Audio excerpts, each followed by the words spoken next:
मेरे प्यारे देशवासियों, नमस्कार।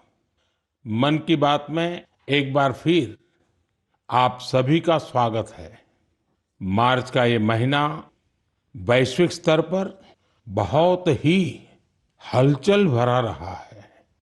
हम सबको याद है कि पूरा विश्व भूतकाल में कोविड के कारण एक लंबे समय तक अनेक समस्याओं से गुजरा था। हम सभी की अपेक्षा थी कि कोरोना के संकट से निकलने के बाद दुनिया नए सिरे से प्रगति की राह पर आगे बढ़ेगी। लेकिन दुनिया के अलग अलग क्षेत्रों में लगातार युद्ध और संघर्ष की परिस्थितियां बनती चली गई। वर्तमान में हमारे पड़ोस में एक माह से भीषण युद्ध चल रहा है। हमारे लाखों परिवारों के सगे संबंधी इन देशों में रहते हैं, खासतौर पर खाड़ी देशों में काम करते हैं।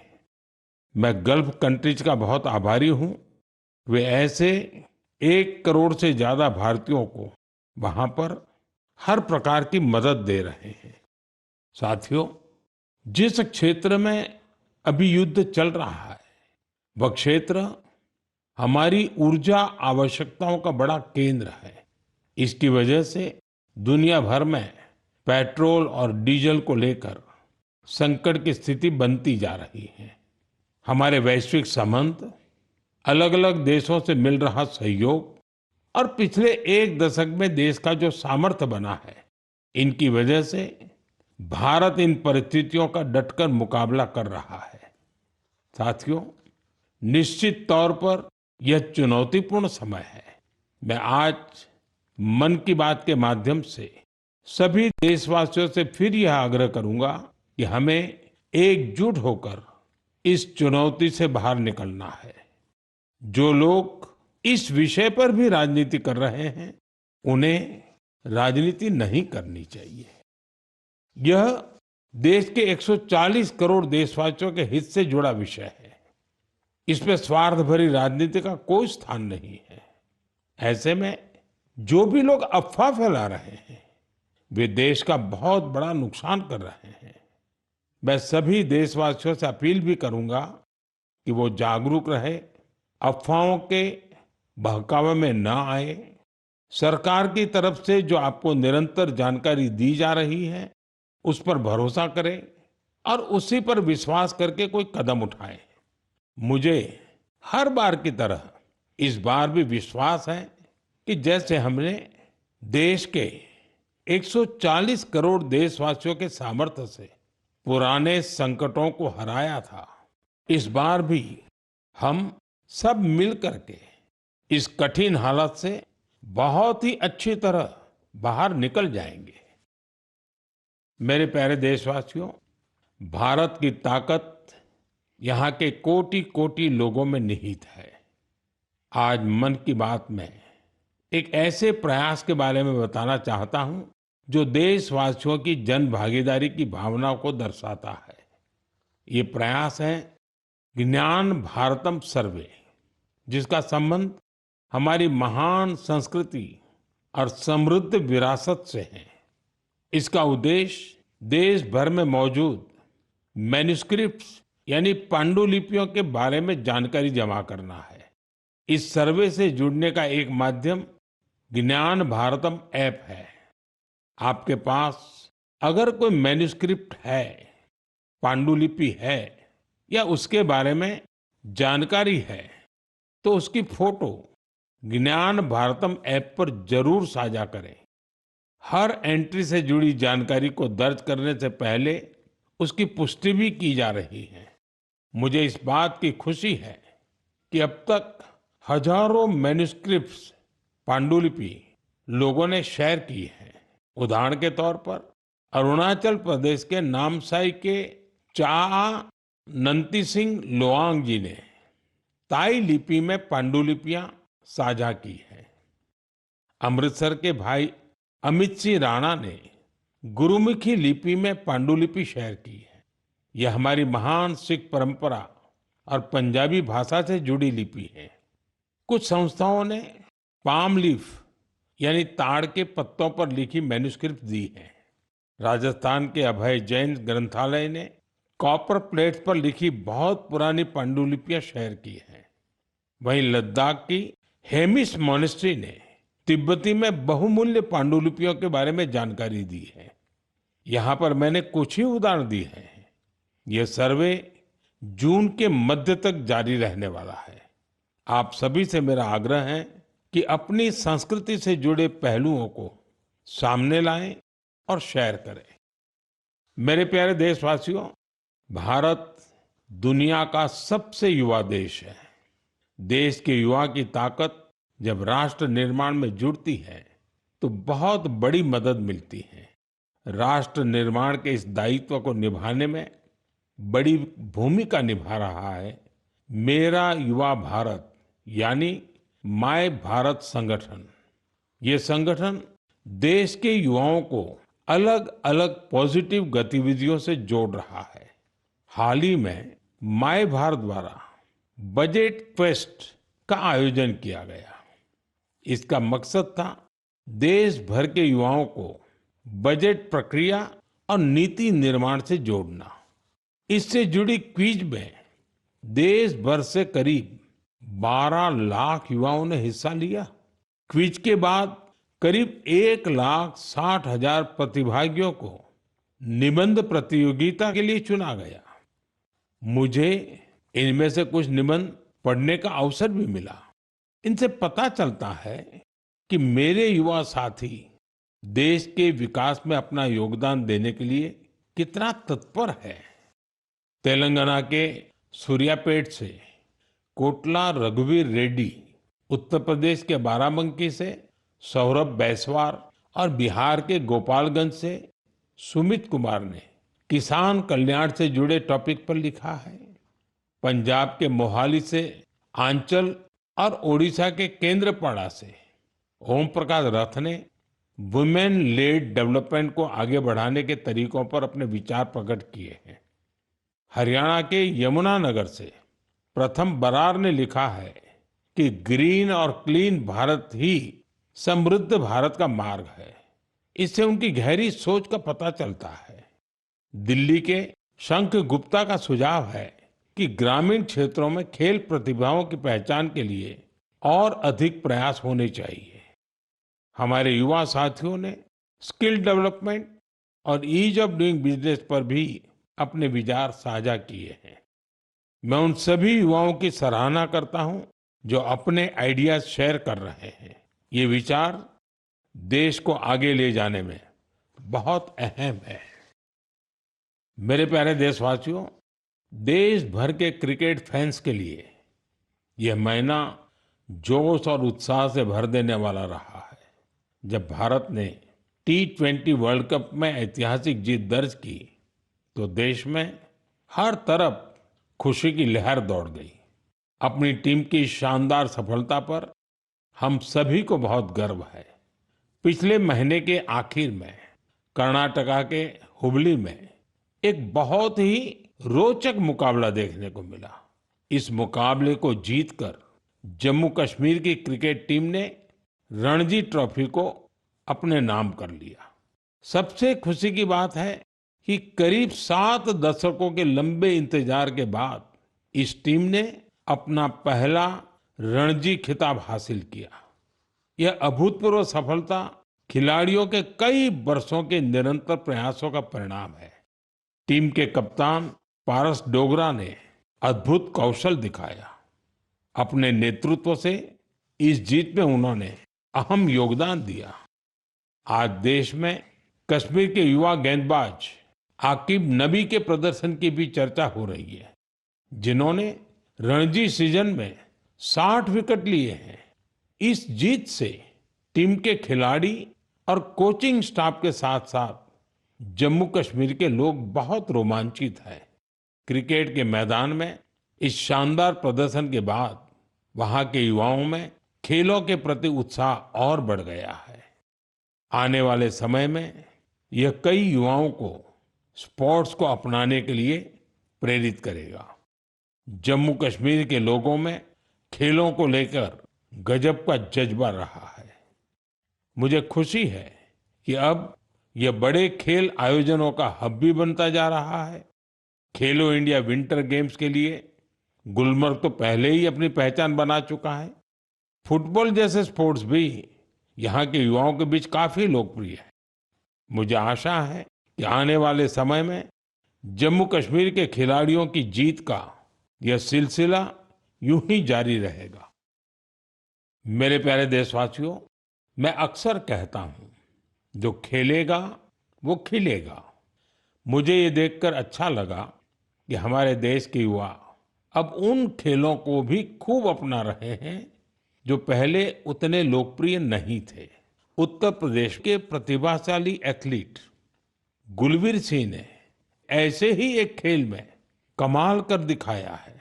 उन्होंने कुछ ही हफ्ते पहले न्यूयॉर्क सिटी हाफ मैराथन में तीसरा स्थान हासिल कर इतिहास रच डाला। वे 1 घंटे से कम समय में हाफ मैराथन पूरा करने वाले पहले भारतीय एथलीट बने। स्क्वॉश खिलाड़ी बेटी अनाहत सिंह ने स्क्वॉश ऑन फायर ओपन का बड़ा अंतर्राष्ट्रीय खिताब अपने नाम किया। सिर्फ 17 साल की उम्र में उन्होंने ये सफलता हासिल की। इसके साथ ही वे पीएसए वर्ल्ड रैंकिंग में टॉप 20 में जगह बनाने वाली सबसे कम उम्र की एशियाई महिला खिलाड़ी बन गई है। मुझे अस्मिता एथलेटिक्स लीग की जानकारी भी मिली है। इसमें 8 मार्च को महिला दिवस के अवसर पर कई स्पोर्टिंग इवेंट्स का शानदार आयोजन किया गया। लीग में करीब 2 लाख बेटियों ने भागीदारी की। ये देखकर अच्छा लगता है कि भारत की नारी शक्ति देश में हो रहे इस स्पोर्टिंग ट्रांसफॉर्मेशन में अहम भूमिका निभा रही है। साथियों, मेरा हमेशा से यह आग्रह रहा है कि आप सभी अपनी फिटनेस पर जरूर ध्यान दें। अंतर्राष्ट्रीय योग दिवस में अब 100 दिनों से भी कम समय बचा है। पूरी दुनिया में योग के प्रति आकर्षण भी लगातार बढ़ रहा है। अफ्रीका के जिबूती में अलमिस जी अपने अरविंद योग सेंटर के जरिए योग को बढ़ावा दे रहे हैं। वे यहाँ की कई और जगहों पर भी लोगों को योग सिखाते हैं। आप में से कई लोगों ने इंस्टाग्राम कंटेंट क्रिएटर युवराज दुआ की पोस्ट पर मेरे से रिप्लाई को लेकर कमेंट्स किए हैं। उन्होंने मुझसे आग्रह किया था कि मैं उनके पिता से कहूं कि वे शुगर इंटेक कम करें। मुझे खुशी है कि मेरे अनुरोध का उनके पिता पर सकारात्मक प्रभाव पड़ा है। मैं आप सभी से आग्रह करूंगा कि आप भी शुगर इंटेक को कम करें और जैसा मैंने पहले भी कहा है, हमें खाने के तेल में 10% की कटौती भी करनी है। इन छोटे छोटे प्रयासों से आप मोटापे और लाइफस्टाइल से जुड़ी बीमारियों से दूर रहेंगे।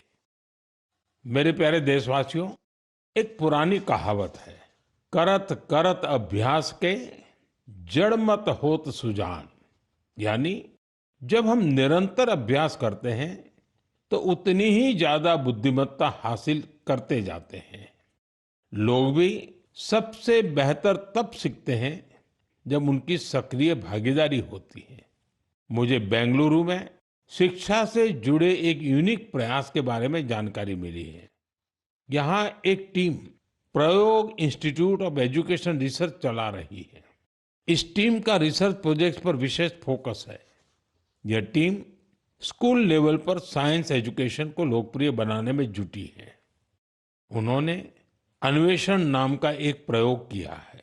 इसके जरिए 9वीं से 12वीं क्लास तक के स्टूडेंट्स को केमिस्ट्री, अर्थ साइंसेस और वेलनेस जैसे क्षेत्रों में इनोवेशन करने का मौका मिलता है।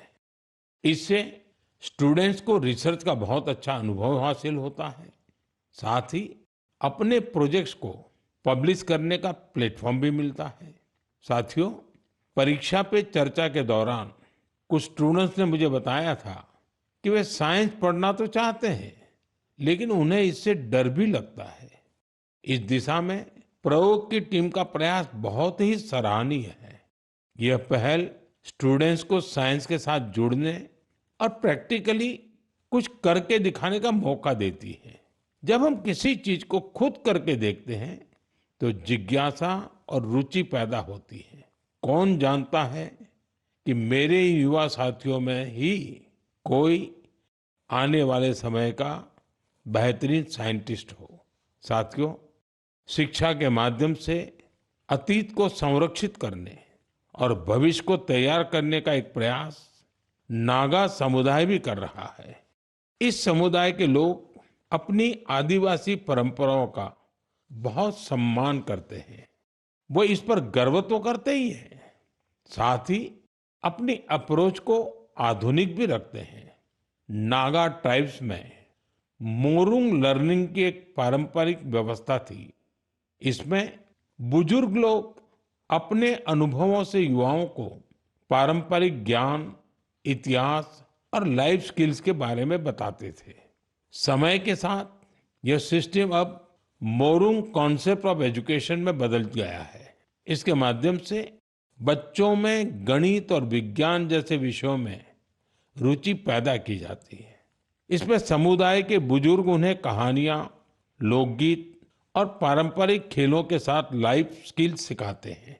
इस तरह हमारा नागालैंड अपनी सांस्कृतिक विरासत को सुरक्षित रखते हुए बच्चों की शिक्षा को आगे ले जा रहा है। आपको भी अपने क्षेत्र में ऐसे प्रयासों के बारे में पता चले तो मुझे जरूर शेयर कीजिएगा।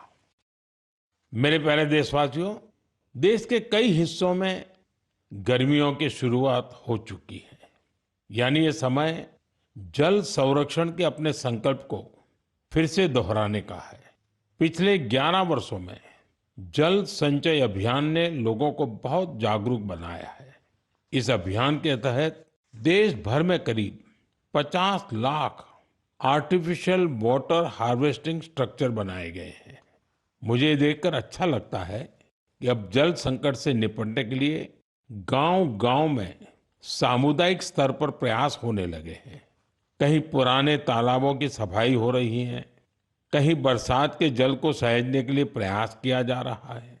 अमृत सरोवर अभियान के तहत भी देश भर में करीब 70,000 अमृत सरोवर बनाए गए हैं। बारिश का मौसम आने से पहले इन सरोवरों की साफ सफाई भी शुरू हो गई है। आज मैं आपसे कुछ प्रेरक उदाहरण भी साझा करना चाहता हूँ। ये उदाहरण बताते हैं कि जन भागीदारी से जल संरक्षण का काम कितना व्यापक हो जाता है। साथियों, त्रिपुरा की जम्पुई पहाड़ियों में बसा वागमुन गांव 3000 फीट की ऊंचाई पर बसा है। ये गांव पानी के गंभीर संकट का सामना कर रहा था। गर्मियों के दिनों में गांव के लोग पानी के लिए लंबी दूरी तय करते थे। आखिरकार गांव के लोगों ने बारिश की हर बूंद को सहेजने का निर्णय किया। आज वांगमुन गांव के लगभग हर घर में rooftop rain water harvesting system स्थापित हो गया है। जो गांव कभी पानी की कमी से जूझ रहा था, वो जल संरक्षण की एक प्रेरक मिसाल बन गया है।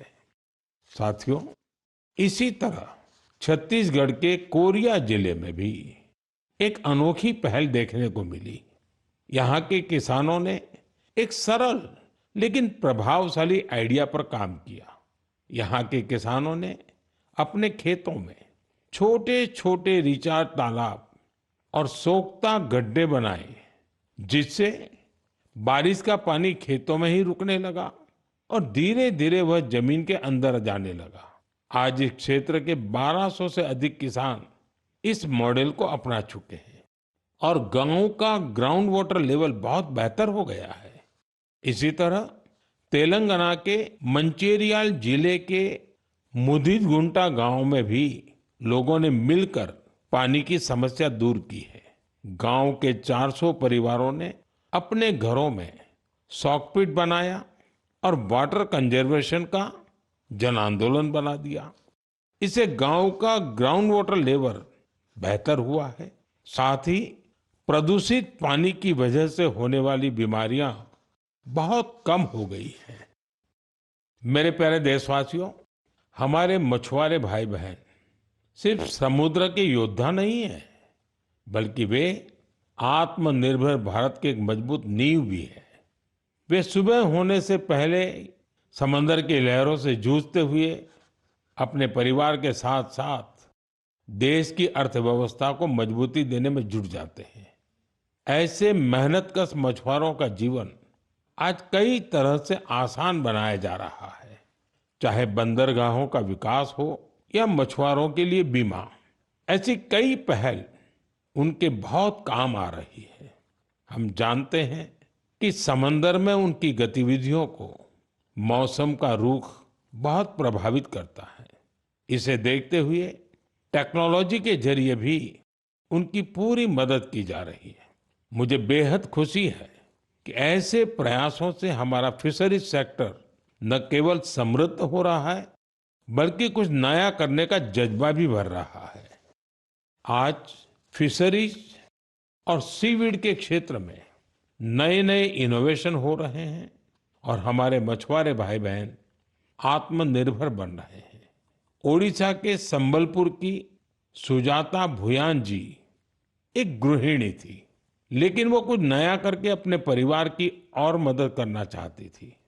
इसलिए कुछ वर्ष पहले उन्होंने हीराकुंड रिजर्वायर में फिश फार्मिंग शुरू की। शुरुआती दिन उनके लिए आसान नहीं थे। मौसम में होने वाले बदलाव, मछलियों के खाने का प्रबंध और घर की जिम्मेदारियों के साथ संतुलन बनाने में जैसी कई चुनौतियां थी, लेकिन उनका हौसला अडिग था। केवल 2-3 वर्ष के भीतर उन्होंने अपने प्रयास को एक फलते फूलते बिजनेस में बदल दिया। आज उनकी सफलता समुदाय की महिलाओं के लिए उम्मीद की नई किरण बन गई। साथियों, लक्षद्वीप में मिनिकॉय की हावा गुलजार जी की कहानी हमारी माताओं बहनों की अद्भुत संकल्प शक्ति को सामने लाती है। दरअसल वे एक फिश प्रोसेसिंग यूनिट चलाती थी, लेकिन उन्हें लगा कि उनके पास एक अच्छा कोल्ड स्टोरेज हो तो वे और बेहतर कर सकती है। इसलिए उन्होंने कोल्ड स्टोरेज यूनिट लगाने का फैसला किया। आज यही उनकी ताकत बन चुका है। अब वे बेहतर प्लानिंग के साथ कारोबार कर पा रही है। साथियों, देश में आज हर तरफ ऐसे प्रयास हो रहे हैं जो प्रेरित करने वाले हैं। बेलगावी के शिवलिंग सतप्पा हुद्दार ने पारंपरिक खेती से अलग रास्ता चुना। इसके लिए उन्होंने एक पॉन्ड फार्म बनाया। इस कारोबार के लिए उन्हें ट्रेनिंग भी मिली। अब अपने पॉन्ड से मछलियों की बिक्री कर वे अच्छी कमाई कर रहे हैं। वहीं सीवीड की मांग को देखते हुए कई लोगों ने सीवीड कल्टीवेशन को भी अपनाया है। इसका उन्हें बड़ा लाभ भी हो रहा है। मैं एक बार फिर फिशरीज सेक्टर से जुड़े सभी लोगों की सराहना करता हूं। हमारी इकोनॉमी को सशक्त बनाने के लिए उनका प्रयास बेहद प्रशंसनीय है। मेरे प्यारे देशवासियों, जब समाज खुद आगे आता है तो छोटे छोटे प्रयास भी बड़े बदलाव की नींव बन जाते हैं। हमारे देश के अलग अलग हिस्सों में ऐसे कई उदाहरण सामने आ रहे हैं जो हमें यही सिखाते हैं। हाल ही में उत्तर प्रदेश के वाराणसी में एक प्रेरक प्रयास देखने को मिला। वहां एक ही घंटे में 2,51,000 से अधिक पौधे लगाए गए और एक नया गिनीज वर्ल्ड रिकॉर्ड बना। इस प्रयास की सबसे खास बात ये रही कि इसमें हजारों लोग एक साथ जुड़े। छात्र, जवान, स्वयंसेवी संगठन, अलग अलग संस्थाएं, सबने मिलकर इस काम को संभव बनाया। जन भागीदारी का यही स्वरूप एक पेड़ मां के नाम अभियान के दौरान भी दिखता है। इस अभियान के तहत देश भर में करोड़ों पेड़ लगाए गए हैं। साथियों, नागालैंड के चिजामी गांव से भी एक बहुत प्रेरक प्रयास सामने आया है। चिजामी गांव की महिलाएं मिलकर 150 से अधिक वैरायटी के पारंपरिक बीजों को सुरक्षित रख रही है। इन बीजों को एक कम्युनिटी सीड बैंक में संरक्षित किया जा रहा है, जिसे गांव की महिलाएं ही चलाती हैं। इनमें चावल, बाजरा, मक्का, दालें, सब्जियां और कई तरह की जड़ी बूटियां शामिल है। यह एक ऐसा प्रयास है जिसमें ज्ञान भी सुरक्षित है, परंपरा भी जीवित है और आने वाली पीढ़ियों के लिए एक मजबूत आधार भी तैयार हो रहा है। साथियों, आज जब दुनिया जलवायु परिवर्तन जैसी चुनौतियों का सामना कर रही है, तब ऐसे प्रयास हमें यह बताते हैं कि समाधान हमेशा कहीं दूर नहीं होता। कई बार हमारे अपने पारंपरिक ज्ञान और सामुदायिक प्रयास ही हमें सबसे मजबूत रास्ता दिखाते हैं। मेरे प्यारे देशवासियों, आज आप देश के किसी छोटे बड़े शहर में जाएंगे तो एक बदलाव आप जरूर नोटिस करेंगे। आपको बड़ी संख्या में घरों की छत पर सोलर पैनल लगे हुए दिखाई देंगे। कुछ साल पहले तक ये इक्का दुक्का घरों पर ही दिखता था, लेकिन आज पीएम सूर्यघर मुफ्त बिजली योजना का प्रभाव देश के कोने कोने में दिखने लगा है। इस योजना की वजह से गुजरात के सुरेंद्रनगर जिले की पायल मुजपरा के जीवन में बहुत बड़ा बदलाव आया है। उन्होंने सूर्य पहल के माध्यम से सोलर पावर टेक्नोलॉजी की ट्रेनिंग ली और 4 महीने का सोलर पीवी टेक्नीशियन का कोर्स पूरा किया। अब वो एक कुशल सोलर टेक्नीशियन बन गई है। पायल एक सोलर उद्यमी के तौर पर अपनी पहचान बना रही है। वो आसपास के जिलों में सोलर रूफटॉप इंस्टॉलेशन का काम करती है और इससे उन्हें हर महीने हजारों रुपए की आय होती है। साथियों, मेरठ के अरुण कुमार भी अब अपने इलाके में ऊर्जादाता बन गए हैं। हाल ही में दिल्ली में हुए कार्यक्रम में अरुण कुमार ने हिस्सा लिया था और अपने अनुभव साझा किए थे। उन्होंने बताया था कि वो न केवल बिजली बिल की बचत कर रहे हैं, बल्कि अपनी अतिरिक्त बिजली बेच भी रहे हैं। साथियों, जयपुर के मुरलीधर जी की सफलता भी कुछ ऐसी ही है। पहले उनकी खेती डीजल पंप पर निर्भर थी, जिसमें हर साल हजारों रुपए खर्च होते थे। जब उन्होंने सोलर पंप अपनाया तो उनकी खेती का तरीका ही बदल गया। अब उन्हें समय पर होती है और उनकी सालाना आय भी बढ़ गई है।